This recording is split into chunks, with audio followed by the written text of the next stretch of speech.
अगर सरकार नहीं सोचती है तो आगामी चुनाव है, 2024 का चुनाव और 25 का चुनाव है, सरकार को बताएंगे कि हमारी क्या ताकत है, हमारी क्या औकात है, वो हमसे हम लोग बताएंगे।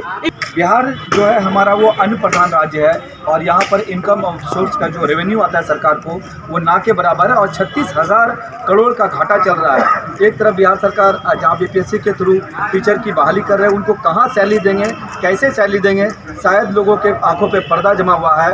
वहीं पर जहाँ बेल्ट्रॉन से ये लोग डेटा एंट्री और भी अलग अलग पोस्ट पे काम कर रहे हैं, जो 25-30 साल से काम कर रहे हैं, उनको परमानेंट लेकर ये लोग आज यहाँ पर धरना दिए हैं और इनसे जानने की कोशिश करते हैं कि ये लगातार जो काम कर रहे हैं और इनकी क्या मांग है। मेरा नाम गौरव कुमार झा हुआ और हम लोग बेल्ट्रॉन के माध्यम से पिछले 2 दशकों से अधिक समय से हम लोग जो है बिहार के विभिन्न अंचलों में, प्रखंडों में, जिला स्तर से लेकर जो है हम लोग पटना के सारे सचिवालय में हम लोग के स्टाफ हैं और बेल्ट्रॉन के माध्यम से पिछले 25 वर्षों से कार्य करने के बावजूद बिहार सरकार के द्वारा बेल्ट्रॉन के कर्मी को कहीं ना कहीं छल किया जा रहा है। अभी आप बात कर रहे थे कि बिहार सरकार कितने घाटे में है और बीपीएससी वाले टीचर को वेतन देने की बात हुई है।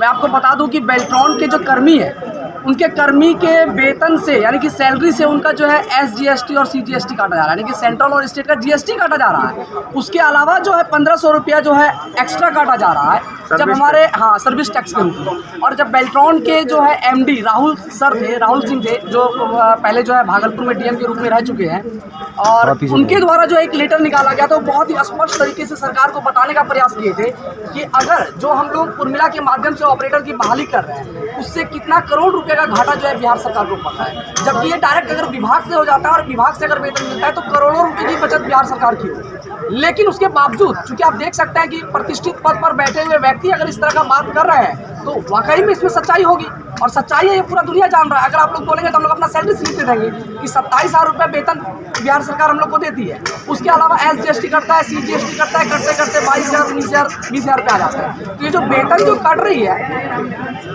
GST जो कटता है वो वस्तु पे कटता है। क्या हम वस्तु आपको दिखाई दे रहा है? बिहार सरकार जो है बिल्कुल बहुत ही गंदे तरीके से जो है हम लोग को छलने का प्रयास कर रही है। वस्तु पे GST काटा जाता है ये तो मुझे भी पता है, लेकिन आदमी के इंसान जो काम कर रहा है उसके सैलरी से GST काटना ये कहाँ से है? और जबकि राहुल सर के द्वारा स्पष्ट कहा गया था कि विभाग से इनका किया जाए ताकि बिहार सरकार को जो पैसे की कमी है वो कहीं ना कहीं पूरी होती रह रहा है, लेकिन उसके बावजूद जो है सरकार के द्वारा कोई सकारात्मक बाल नहीं उठाया गया है। मांग करनी मिलती है, आज़ादी छीन कर लेनी पड़ती है और हम लोग छीन कर आजादी लेंगे और स्वतंत्र रूप से अपने अपने कार्यालय में सेवा समाजन करवा के काम करेंगे। सरकार को घुटने टेकनी होगी, आज टेके, 2 दिन के बाद टेके, लेकिन सेवा समाजन हम लोग अंतिम रूप से लेकर रहेंगे तो टेकनी होगी। अगर आप लोग को नोटिस दे दिया कि ठीक है आप लोग का निकाला जाएगा तो उस स्थिति में क्या कर सकते हैं? क्योंकि सरकार है, बदलने में देर नहीं लगती है। आज इस पार्टी में कल उस पार्टी है, कहीं ना कहीं बेल्ट्रॉन या उर्मिला हो, ये बड़े नेता का एक प्लेटफॉर्म है जहाँ से इनकम ऑफ सोर्स का है, इसलिए शायद इस चीज़ में आपको तकलीफ हो सकती है। तो फिर उस स्थिति में क्या करेंगे?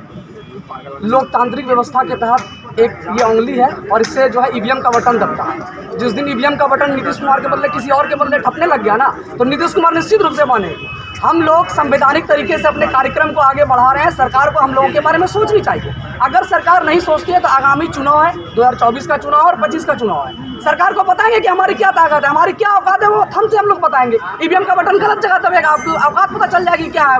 EVM का बटन दबेगा इस बार, शायद नीतीश कुमार को ये भारी पड़ सकता है। जैसा कि इन लोगों ने बताया कि अगर सरकार नहीं मानती है तो इस बार उसको परिणाम भोगना पड़ेगा। दीदी आप क्या बोलते हैं? बस हमारी मांग है सेवा समायोजन। आपकी? सेवा समायोजन। आपकी?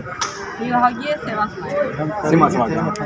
कहीं ना कहीं इन लोगों के साथ भविष्य के साथ खिलवाड़ होता है, क्योंकि बेल्ट्रॉन या हो या उर्मिला हो या भी कोई भी कॉन्टैक्ट पर्सन से काम करता है, ये लोग अपनी पढ़ाई छोड़ के लगातार उस पर जो एक पढ़ने का जो लिंक होता है वो उनका ब्रेक होता है और ये लोग काम पे लग जाते हैं। फिर 5 साल 10 साल के बाद इनको एक न्यूज़ मिलता है कि बेल्ट्रॉन हो या उर्मिला हो, इन लोगों को हटाने की इस तरह की एक साजिश रची जाती है, जिनके कारण से इनके भविष्य के साथ खिलवाड़ होता है। आज वहीं बिहार सरकार जो है BPSC से लाखों लोगों की बहाली कर रहे हैं, लेकिन 36,000 करोड़ घाटा में चल रहा है। और बिहार एक अन्न प्रधान राज्य है जहाँ पे ना कोई इंडस्ट्री है और ना कोई इनकम का सोर्स है, लेकिन बिहार सरकार उन लोग को सैलरी कहाँ से देखी ये पता नहीं। जो ये लोग काम कर रहे हैं, इनकी सैलरी और इनकी अस्थाई को लेकर बिहार सरकार चुप्पी साधे हुए हैं, इनके भविष्य के साथ खिलवाड़ किया जा रहा है। मैं ये कहूँगा बिहार सरकार से कि अगर अभी भी आंखें नहीं खोली तो शायद 24 और 25 का जो परिणाम आपको युवाओं के द्वारा भुगतना पड़ेगा।